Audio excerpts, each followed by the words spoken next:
Hola a todos, bonjour à tout le monde. Voilà une nouvelle vidéo de Momo, le passionné du camping-car. Allez, aujourd'hui il faut aller chercher du gaz, j'ai la bouteille qui s'est finie. Alors on va aller au Leclerc, on va chercher une propane de 13 kg.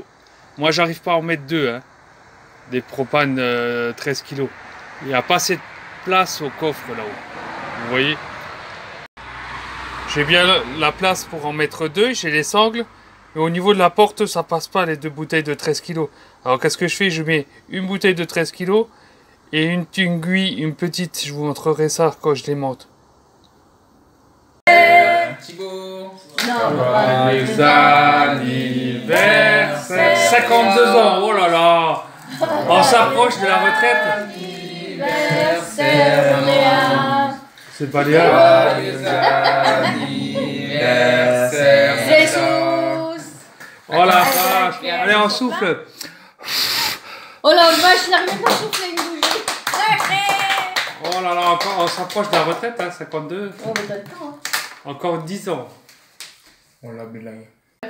On essaie. Gugus. J'ai dit, mais c'est bientôt encore. Et alors, Gus? Et alors, Gus? Il attendait, hein. Ah, j'entends ça. Yann, qu'est-ce que...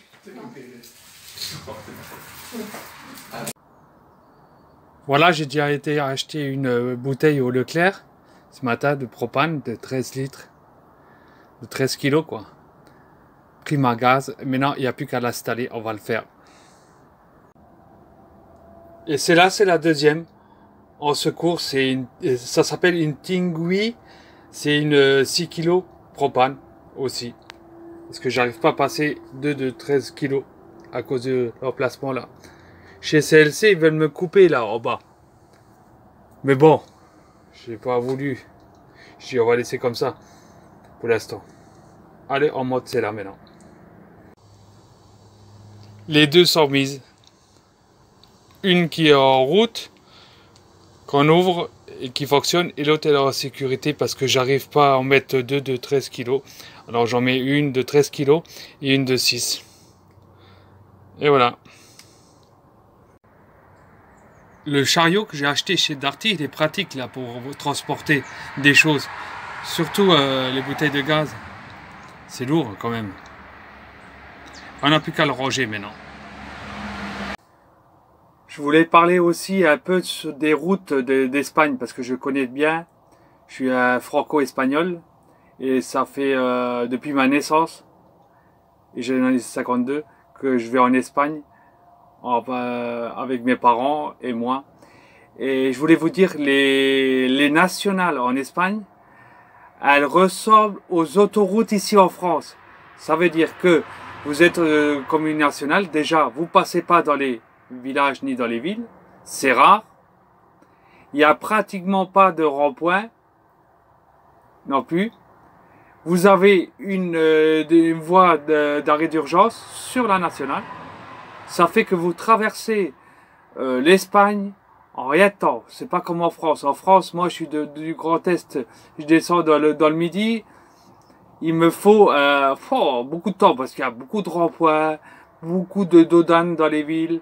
On passe pratiquement dans toutes les villes. C'est rare quand on tourne la ville, ça arrive. Ben, en Espagne, c'est le contraire. En Espagne, c'est rare que vous rentrez dans les villes.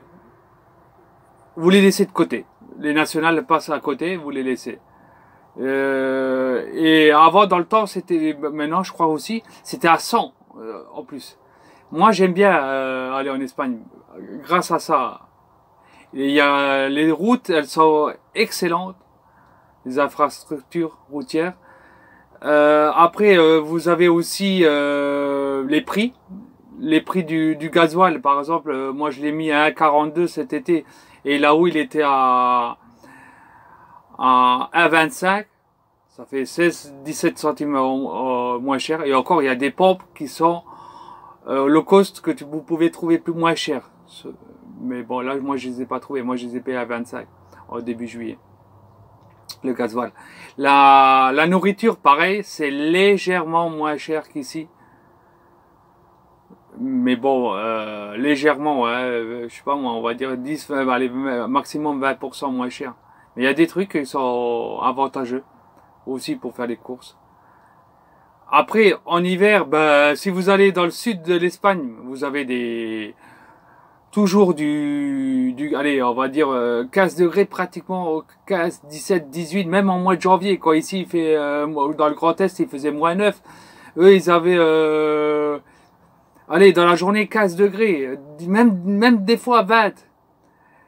La nuit, c'est rare que ça descend en dessous de 0, même 0 degré, c'est rare, à moins que vous allez en montagne. Moi, je sais que ma femme, elle est de Séville. À Séville, c'est vraiment doux. Le soir, c'est pratiquement impossible que ce soit 0 degré. Occasionnellement, il y a 0 degré. Sinon, vous avez, allez, 5 degrés la nuit. Et le matin, vous avez 17, la journée, vous avez 17, 18, 20.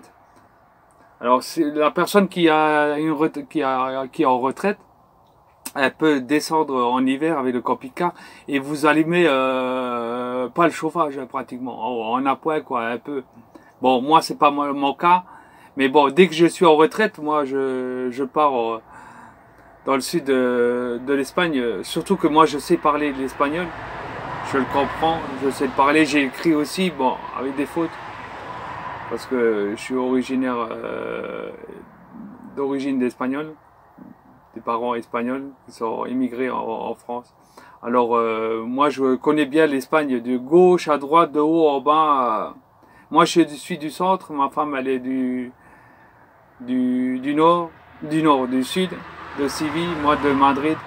Alors je l'ai pratiquement sillonné de gauche à droite, de haut en bas en voiture. Je connais très bien.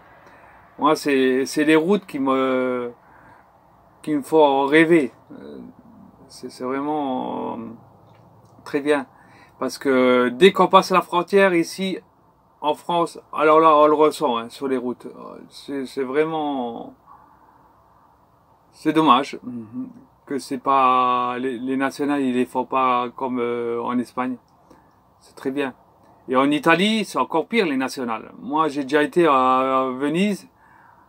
Par la nationale, j'ai dû prendre l'autoroute parce que j'en avais marre. Trop de virages, il n'y a même pas de parking pour s'arrêter. C'était pire que la France, en Italie, les nationales. Moi, j'en avais marre, j'ai pris l'autoroute pour aller à Venise. C'est dommage. Vous voyez la fuite de liquide de refroidissement en dessous du tableau de bord? J'en ai de plus en plus. La semaine prochaine, je démonte le tableau de bord, je vais voir qu'est-ce qu'il y a. Parce que ça doit être le radiateur de chauffage ou la vanne, je sais pas. Mais là, ça commence à m'inquiéter. Il y a de plus en plus de liquide. Et en plus, je pense qu'en Espagne, ils sont moins chiants au niveau du stationnement des camping-cars sur la côte. Parce que moi, j'étais un week-end, un vendredi, samedi, dimanche, à Roses, en Espagne. Et j'étais garé sur un parking assez proche du centre. Hein. C'était pas tout à fait au centre. La Guardia Civile, elle a tourné autour du camping-car. À un moment donné, j'étais même assis devant le camping-car avec une chaise. Ils m'ont rien dit. Je rentre en France après le week-end. Je remonte la côte par Port-Vendre jusqu'à Port-Barcarès. À Port-Barcarès, je m'arrête sur un parking près du centre, près de l'office du tourisme. J'allais faire un petit tour en plein après-midi. À peine garé. Allez, 10 minutes après, la police municipale qui arrive. Ouais, vous pouvez rester la journée, mais le soir, pensez à aller à l'aire de camping-car. Et je leur ai dit à la police municipale.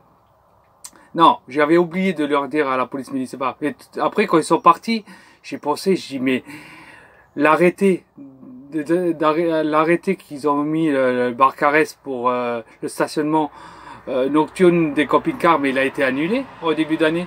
J'avais vu sur internet. Alors après j'ai été à l'office du tourisme leur dire. Ils ont appelé la police municipale. Et la police municipale, elle savait pas. Après, ils ont dit, ah bah il y a eu un arrêté qui a été refait au début juillet ou fin juin. Bref, ils sont plus chiants. Surtout Barcarès. Barcarès, Ondre aussi, dans les Landes. Pareil, à peine stationné, hop, il y a la police municipale qui vient. Purée, c'est vraiment n'importe quoi. On gêne pas sur le parking ni rien. Je vois pas. Alors, vous pouvez stationner en journée, mais pas stationner la nuit. Pourquoi? Moi, je voudrais bien savoir qu'est-ce qu'on fait plus de la nuit que le jour. Au contraire, on gâche plus la vue la journée que le soir. Le soir, pour les riverains, on gâche pas la vue sur la mer. Alors, je trouve que ça devrait être le contraire, comme ils disent que c'est une pollution visuelle, le camping-car, parce qu'on cache les vues des riverains sur la plage. Bah, la nuit, on cache encore moins. Hein. Ouais, moi je dis que ils veulent que c'est un business, ils veulent qu'on aille dans les aires de camping-car ou camping dans les soirs. Ça leur embête qu'on paye pas une nuitée, c'est tout, à mon avis. Moi, je préfère, l'année prochaine, je vais faire tout de la Costa Brava au mois de juillet. Je vais voir, je vais descendre jusqu'à Benidorm, je vais faire Valence, Benidorm, Barcelone, jusqu'à la frontière française, voir si c'est mieux, toute la côte, voir si c'est mieux que dans la côte méditerranéenne cette année ici, quoi, en France. Parce que Barcarès, c'est vraiment... c'est vraiment, alors là, entre Port-Vendre, pareil, ils sont pas mieux. Couillour, je me suis garé dans un parking, on m'a dit, mais bon, c'était dans les coins, mais franchement. Alors je trouve, est-ce que je me demande bien s'ils sont plus exigeants en France pour le stationnement qu'en Espagne. En Espagne, ils sont peut-être plus laxistes, ils laissent plus les camping-cars se garer sur les parkings. Moi, c'est la pression. L'année prochaine, je vais aller directement, je m'arrête dans le centre de la France. Après, je vais directement à la frontière et je vais Roses, Palamos, je descends Figueres, Barcelone, Tarragone, je vais faire tout ça, Peníscola. Après, je vais aller jusqu'à Valence, Benidorm, je vais faire toute la Costa Brava, voir si c'est mieux qu'en France. Oh. Ils m'ont dégoûté à Barcarès. Franchement, à peine arrivé, 10 minutes après, la police municipale. Veuillez penser, ils m'ont dit, veuillez penser à aller dans l'aire de camping-car ce soir. Hein. Veuillez penser, franchement, parce que la mairie, elle était loin. Moi, j'étais près de l'office du tourisme. Ça aurait été tout près à la mairie ou à la police municipale, mais j'avais pas envie de traverser tout le Barcarès. Alors, j'ai été quand même râlé au centre, comment dire, à l'office du tourisme. Ils ont été surpris quand je leur ai montré sur mon portable. J'ai sorti l'article de magazine Camping Car Magazine, là, comme quoi l'arrêté il a été annulé à Barcarès. La personne qui était à l'accueil de l'office du tourisme, elle a été surprise quand elle a vu ça. Ah bon? Elle dit mais c'est bien de m'avoir signalé, c'est bien de m'avoir signalé. Elle a même noté. Alors, mais bon, pour rien quoi, j'ai l'impression. Allez. Il devrait avoir tous les camping-caristes comme moi. Qu'ils aillent râler dans les offices du tourisme, à la police municipale, à la mairie. Moi j'aurais été, hein, parce qu'il fallait traverser tout Barcarès, sinon j'aurais été râler à la mairie, à la police municipale. Bah, j'aurais commencé par la police municipale. Mais normalement, tous les camping-caristes devraient râler comme quoi on fait rien de mal, on est garé. J'avais pas sorti de la marche ni rien, j'étais bien garé à Barcarès. Près de l'office du tourisme, le parking, je sais pas si vous connaissez, quelqu'un connaît. Et en plus, en Espagne, j'étais en train de camper parce que j'avais une chaise de camping assis et la police municipale, la Guardia Civile, c'est même pas la police municipale, c'est la Guardia Civile, elle est passée, elle a fait le tour du camping-car, il s'arrêtait devant moi, ils m'ont rien dit. Alors un autre avantage par rapport à l'Espagne. Bon, il y a partout de l'avantage et des inconvénients dans tous les pays, mais bon. moi, comme je suis franco-espagnol, je peux comparer qu'est-ce qui est bien d'un pays, qu'est-ce qui est pas bien de l'autre pays. Et j'ai l'impression, il faudra que j'essaye, j'ai l'impression qu'ils sont moins chiants pour le stationnement des camping-cars sur la côte. Parce que dans les terres, ça doit être autorisé.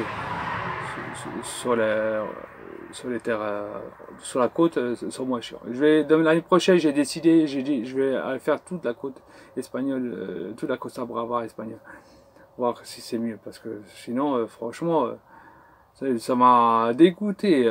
En plus, à peine arrivé, et c'était même pas la nuit, hein, c'était le jour. Pensez à aller à l'aire de camping-car ce soir. Mais en plus, pensez. Hein. Et son collègue, il m'a regardé, qui était dans la voiture, et il a souri. Ça veut tout dire, hein, et rien dire. Alors je pense que ce week-end, on est encore une fois de sortie, hein, c'est pour ça que je suis en train de nettoyer le camping-car. Je pense qu'on va faire le même spot que le week-end dernier. Et je vous montrerai ça. Parce qu'on a aimé le week-end dernier, il va faire beau, je pense comme ça, on pourra se baigner aussi. Les enfants, ils vont venir aussi. Parce que si on ira ailleurs quand il va faire mauvais, je vous ferai visiter Verdun, Jarre-en-Mer.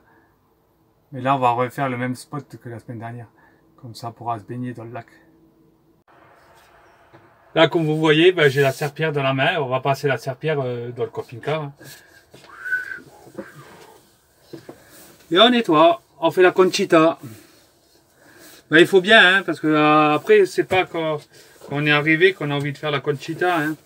Autant faire la conchita avant, quoi. Tout est propre.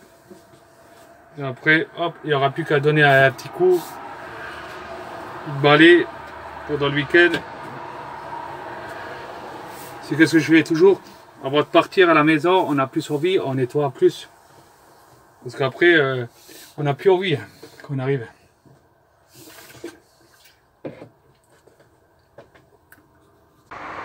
Alors moi, je pense qu'ils veulent faire un business avec les camping-cars. Parce que, pourquoi? La journée, on peut se garer sur un parking et la nuit, on peut pas.